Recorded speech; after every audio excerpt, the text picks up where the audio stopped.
Welcome back to the Chad Hasty Show on News Talk 95.1 FM and 790 AM KFYO. We continue to take a look at the candidates in our election 2018 coverage here on the Chad Hasty Show. Remember, you can go on to KFYO.com and KFYO on YouTube and see all of the interviews that we've had with all of our candidates. Joining me right now, the first candidate to join us for this office, former Texas Land Commissioner, running once again to become Land Commissioner here in Texas, Commissioner Jerry Patterson. Welcome back to the show, sir. How are you? I'm doing well. Thanks for having me. Absolutely. Well, I guess tell folks first why you decided to come out of retirement, basically, and run for Land Commissioner again. Well, I left the office, thought it was in good hands, and over the last 3 years have determined it is not in good hands. And I really was enjoying retirement and making documentary movies about Texas history. I tried to find an opponent that had money or name ID or both. I was unsuccessful in that effort, and then I filed, on the last day to file, on December 11th, 2017, to run, and I think we are going to be in a runoff with Commissioner Bush, and I think if that's the case, it's going to be very difficult for him to prevail. What is it about his time in office that you do not approve of? Well, there's a long list of things. One of them has to do with the Alamo Reimagine plan, and in my view, we don't need to reimagine the Alamo. We need to remember the Alamo and revere and respect it as well. The other one is the failed Hurricane Harvey. Is the guy simply has no ability to relate and get out and sell his message. I mean, we've had 12 candidate forums, and there are two other gentlemen in the race, and I'll use their names, Davey Edwards and Rick Range. They're good men, and the three of us have been on stage, 12 times across Texas in forums, and Bush has failed to appear at any event. As a matter of fact, last night, he and I were at the same event, but it wasn't a forum.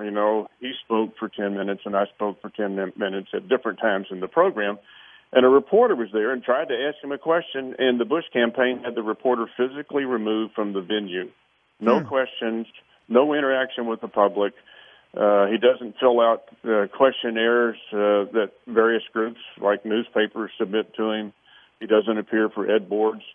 And if you read the Chronicle and the Dallas Morning News endorsement of Jerry Patterson, it's not as much about Jerry Patterson as it is about George Bush and his failures. I mean, it's the most egregious example I've seen, and I hate to do that. I hate to just malign the guy, but that's what it's about. Let me ask you, because I've had on just about, I will say every major statewide office holder I've had on this show, multiple times. I've had them on this show. The only person who has not come on the show and honestly not responded to media inquiries is George P. Bush. And I know he does the same thing to a lot of media across this state. Why do you think that is? Does he just not want to answer questions? What is it? I don't have any idea. And I just can't figure it out. I mean, yesterday morning I had an hour interview, live broadcast, and in person in Austin with the Texas Tribune. Bush had been invited to be there. He refused. He refuses every single request to be on stage with his opponents or to do live interviews. As a matter of fact, after he was in office 3 months, he had his 100-day press conference, and the press was not allowed to attend. They had to. I don't think you could call that a press conference. Well, that's what he called it. And the press couldn't attend. They had to have some kind of funky app, I don't know what it was, Periscope or Up Periscope or something, and they had to participate from a distant location. Wow. I mean, this is amazing. And this is a fellow that thinks he has a political future and won't get out and mix and mingle and grip and grin and get out, among the people of Texas and answer their questions. Yeah. I mean, for that reason alone. Yeah. Well, let's talk about, and we'll get away from him, not wanting to be around media. Let's talk about the Patterson plan. If you're elected and you get back into that office, what is your plan for the Alamo? Well, my plan for the Alamo is to keep those components of the Bush plan as it stands today, and it changes with great frequency because he catches so much, H about it that he keeps changing things. But the good thing that has been proposed now is to expand the footprint of the Alamo back to 1836 as close as possible to get rid of the schlock and the carnival atmosphere.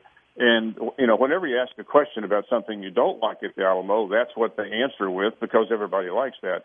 So I agree with that. Now, the things I don't agree with are moving the Alamo Defenders Monument away from the Alamo, away from and out of sight of the Alamo. The Alamo Defenders Monument is also known as the Cenotaph. Mm-hmm. I also don't agree with the $5 million consultant that the land office hired, who every time this consultant was asked, why can't we just emphasize and focus on 1836, the consultant said, we cannot do that because that was just one small moment in 10,000 years of history.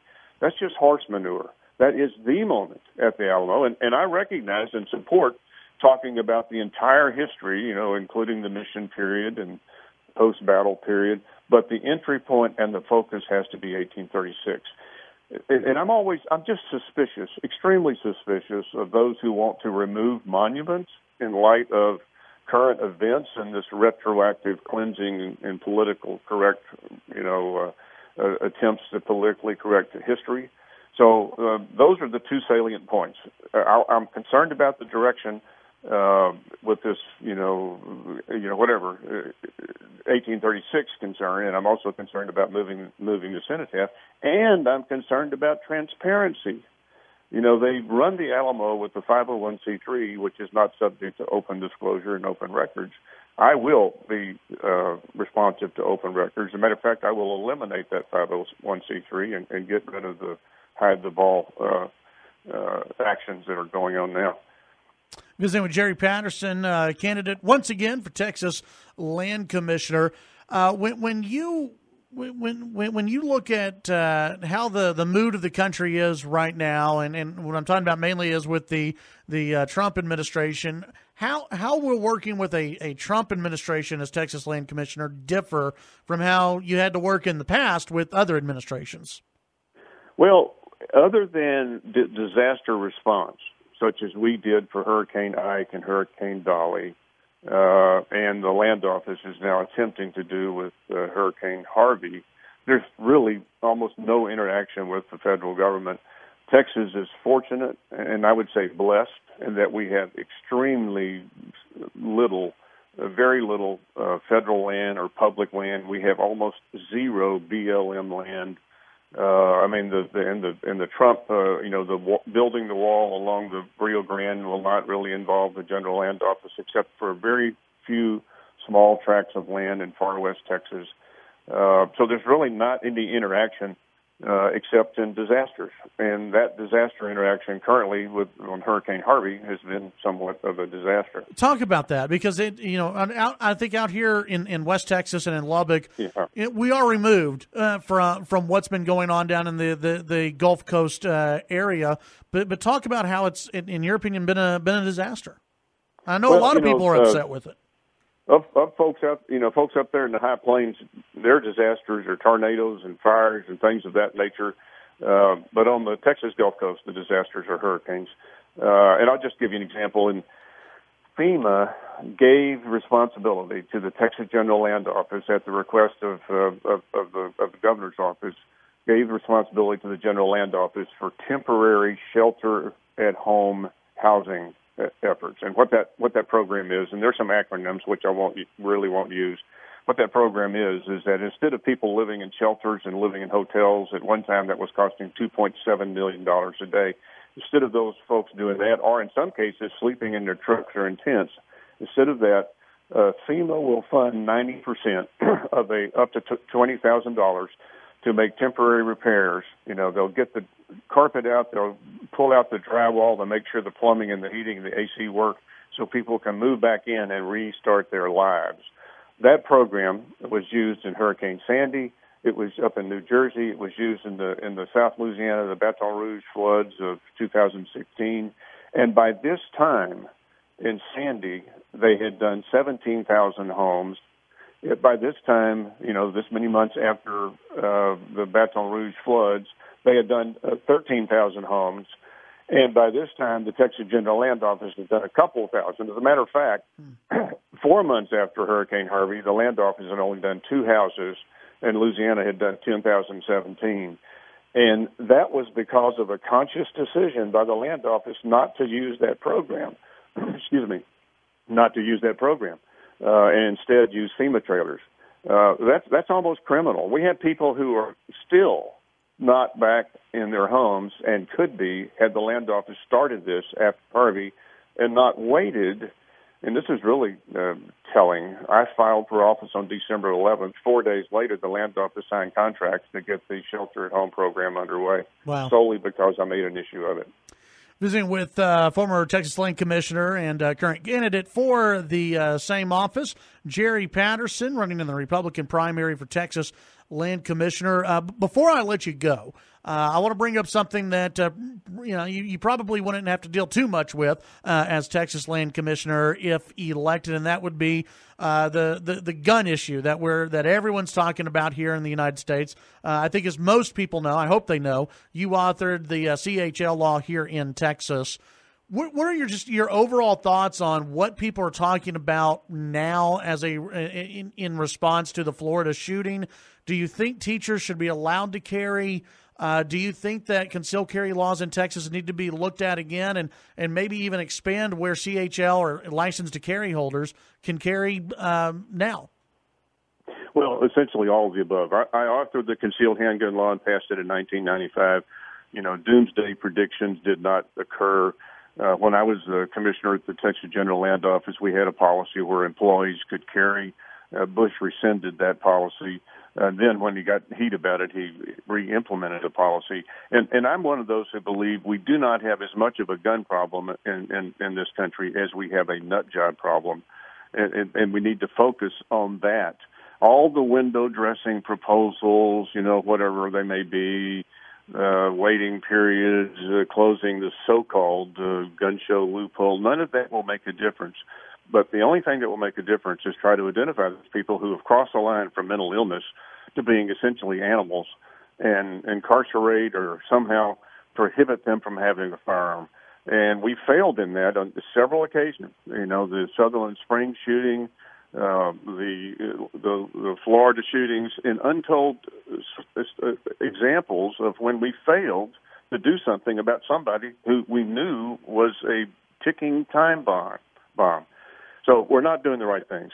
I support a competent armed person in every school in America, whether that's a teacher, whether that's a coach, whether that's a principal, whether that is former military personnel, whether that's a cop, whatever it is. And we need an armed person. And people will say, well, that wouldn't make any difference. A cop with a handgun can't stop a guy with an AR-15. And by the way, AR does not stand for automatic rifle. It stands for Armalite, the brand name. But they don't understand. The first time you return fire to a shooter, in a mass shooter, the dynamic changes. The shooter is no longer in total, complete control, just randomly walking about and shooting innocent victims. The shooter then has to respond to that defender, whether it's a cop, whether it's a teacher, whether it's a coach. So, yes, we need to arm somebody in every school. Jerry Patterson, candidate for Texas Land Commissioner. I appreciate your time today, and I do thank you for appearing on the show because you are, well, let's just say one of your opponents will not come on this show. So I appreciate your time today, and we wish you the best of luck. All right, votepatterson.com if you want more info. Very good. Thank you. That's former Texas Land Commissioner, wants to be Texas Land Commissioner again, Jerry Patterson, here on the Chad Hasty Show. News Talk KFYO.